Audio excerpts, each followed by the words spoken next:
What about the notion that Barack Obama is the first black president? He doesn't have to be. We don't want him to be the last. And there's only so far down the field he can push the ball. Maybe our expectations of him as the first are unreasonable.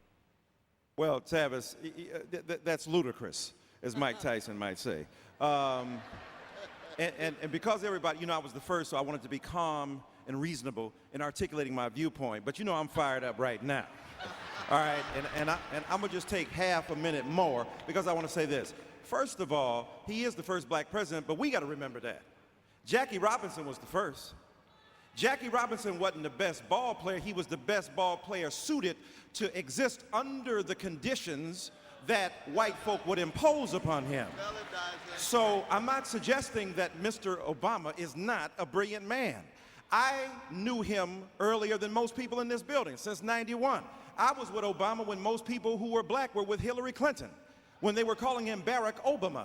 I knew who he was. I loved him. So I take second seat to no one. I love him. I love him walking down Air Force One. I love how he walks down and hollers at people. I love how he looks at black folk. I love how he looks at white folk. I love how he gives that Negro intimacy that is communicated telepathically. I love all of the symbolic gestures that are articulated from Obama. But at the end of the day, he's Jackie Robinson. I'm waiting for Willie Mays to come behind him because Willie's got a hell of a thing. Number two, how you gonna say you just the president of black folk? No, Sherlock. We didn't know that. Of course we knew that.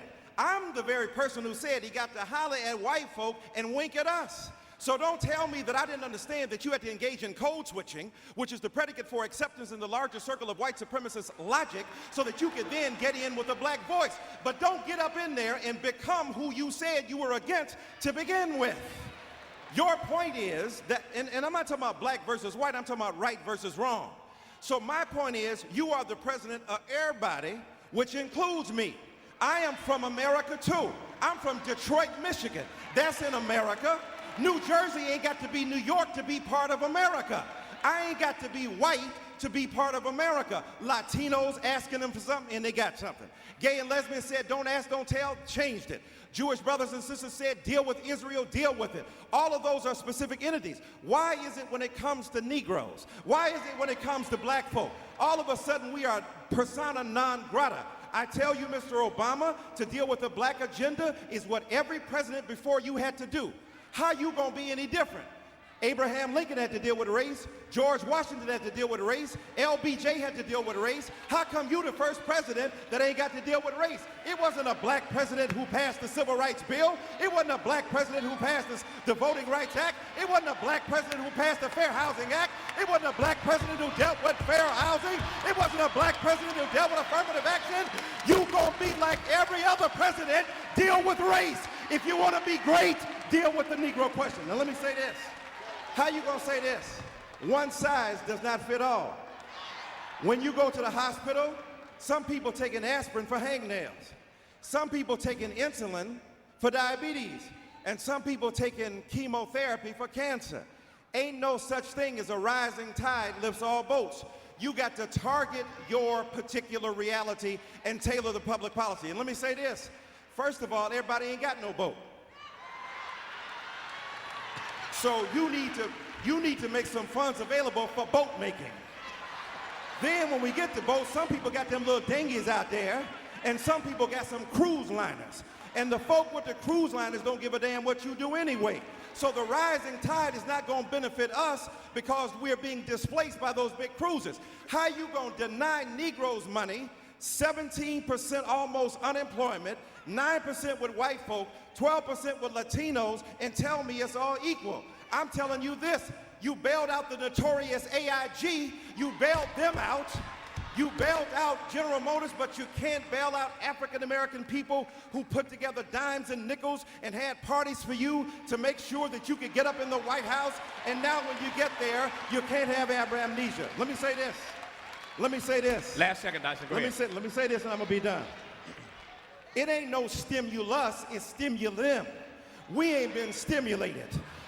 Look, when the money, as Dr. Malvo said, goes to the states, look at what monies have gone to the states. Montana and Dakota have gotten $1,200 per state resident. Those are the least diverse states in the nation. The most diverse states, Texas, New Jersey, New York, Florida, got $600 per. So even by Mr. Obama's logic, if it's a race-neutral, color-blind distribution of resources, even in that setup, black folk ain't getting it. So I want to tell you this. When you talk to Mr. Obama, I love him. I love him like my brother because I'm so proud of him. Don't mistake cultural pride for political accountability. Black people think that Obama is Martin Luther King Jr. Excuse me. Martin Luther King Jr. shed blood in Memphis. From that blood and the soil in which that blood was mixed sprouted every ability of black people in a post-King era to survive. When that martyrdom rose up, it was 40 years from King's assassination to Obama's inauguration. So don't tell me you stencil his face next to King's and they're the same. You think Obama is Moses. He is not Moses. He's Pharaoh. You got to understand that Pharaoh, I'm not dogging him, I'm talking about his office. One man is a prophet, another man is a politician. It is time to say to Pharaoh, not let our people go, let our resources go. Let that money go. Let that love flow. I know white folk don't want you to love us, but you came from us. Before they knew you, we loved you. We birthed you. We gave you acceptance. You were biracial, but black folk made you a black man in America. Now represent us. Don't dog us when we need you. We love you. We just want some love back.